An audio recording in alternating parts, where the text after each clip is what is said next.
Votos a favor e 2 contra, Supremo Tribunal Federal suspende julgamento que deve impactar na indústria do Amazonas.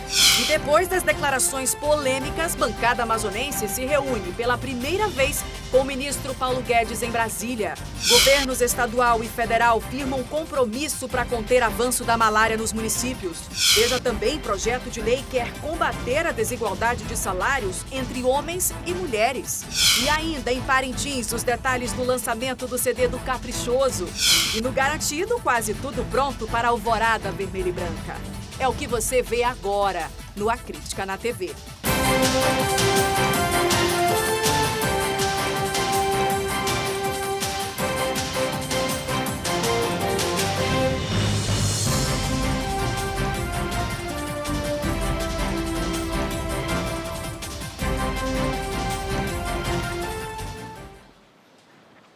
Olá, boa noite para você.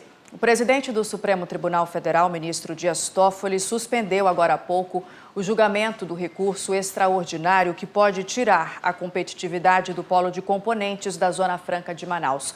Esse julgamento, que é de extrema importância para o futuro da indústria amazonense, foi suspenso com 2 votos a favor e 2 contra. Ao vivo, a repórter Rosiane Chagas tem mais informações sobre isso. Oi, Rosiane, a gente sabe que havia muita expectativa em torno desse julgamento, mas afinal de contas, por que foi suspenso? Boa noite para você.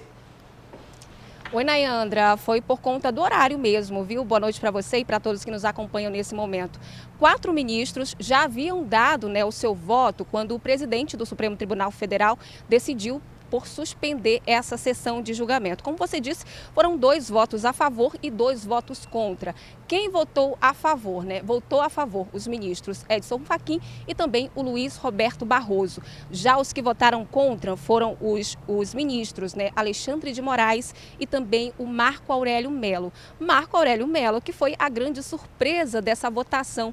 E por que, Nayandra? Porque em votações anteriores, em outros julgamentos, Marco Aurélio Mello sempre tinha se mostrado favorável à Zona Franca de Manaus, tinha recebido inclusive o título de cidadão amazonense por ser considerado ali amigo da Zona Franca, mas dessa vez acabou votando contra o modelo ZFM. Só para a gente lembrar, esse julgamento ele vai definir se mantém ou não os créditos de IPI, que é o Imposto sobre Produtos Industrializados da Zona Franca de Manaus. Se esse resultado ele for negativo, isso pode prejudicar e muito a competitividade da Zona Franca de Manaus, porque pode fazer com que as empresas que estão instaladas hoje aqui possam sair daqui e ir para outros estados, o que seria realmente muito desastroso, já que, afinal de contas, são milhares de empregos em jogo.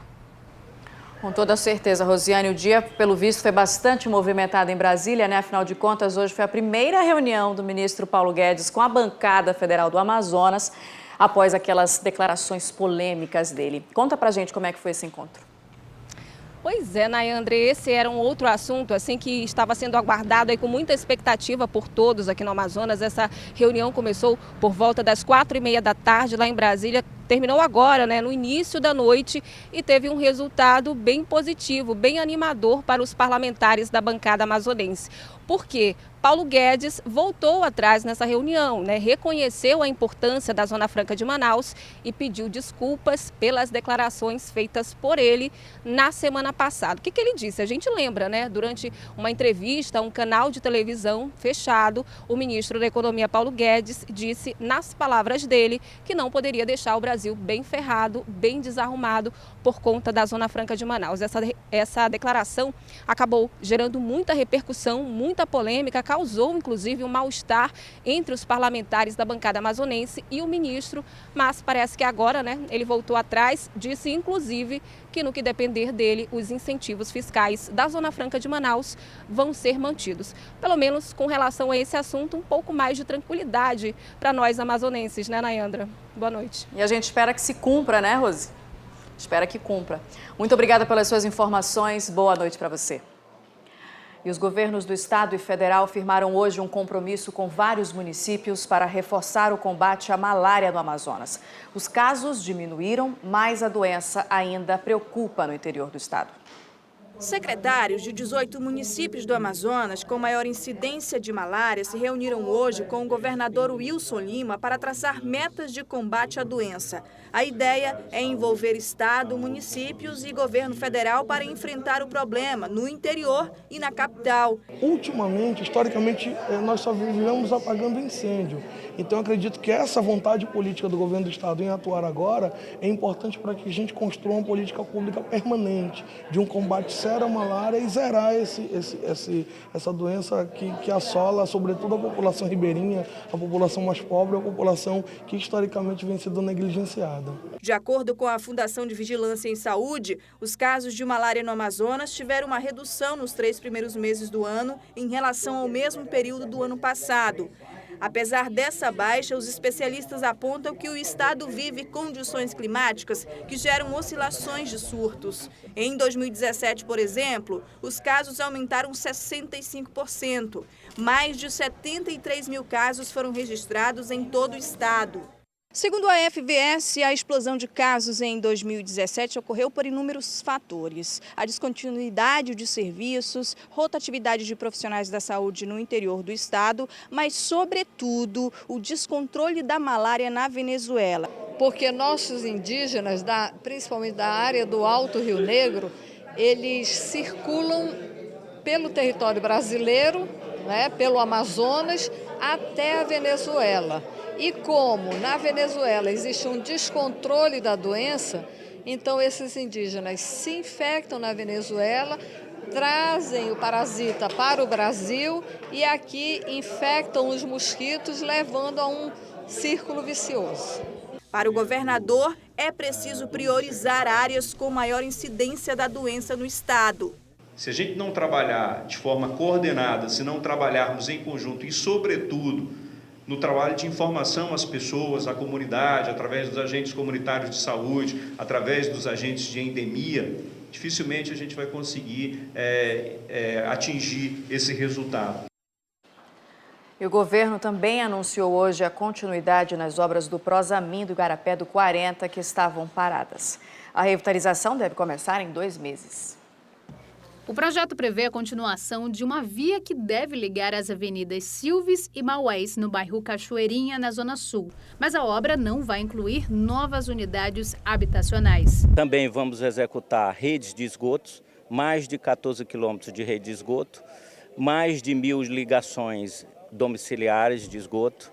Vamos fazer redes de água, então nós vamos completar todo o sistema que é o que estava. A obra estava parada do outro lado, até a Silves e parada aqui até Maués. Então nós vamos fazer uma conexão, fazer a completude do sistema viário, do sistema de saneamento para que a gente possa concluir.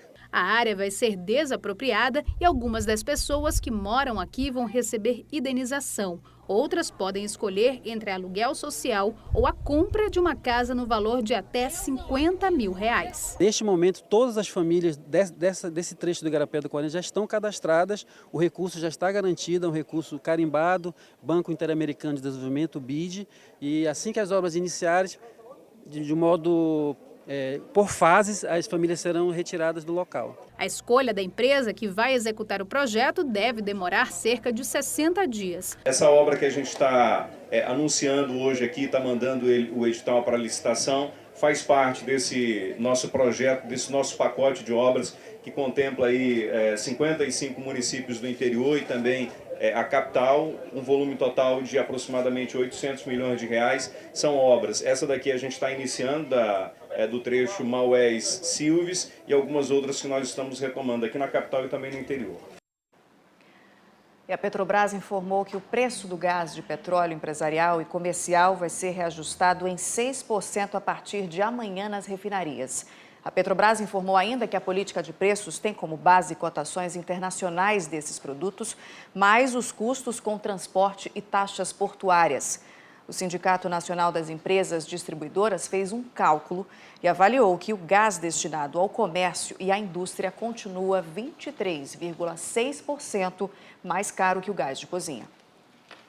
Depois do intervalo tem Barezão, Fast Club Manaus entra em campo daqui a pouquinho no Estádio da Colina. E ainda, projeto de lei quer combater a desigualdade de salários entre homens e mulheres. Agora, 7h25, a Crítica na TV volta já.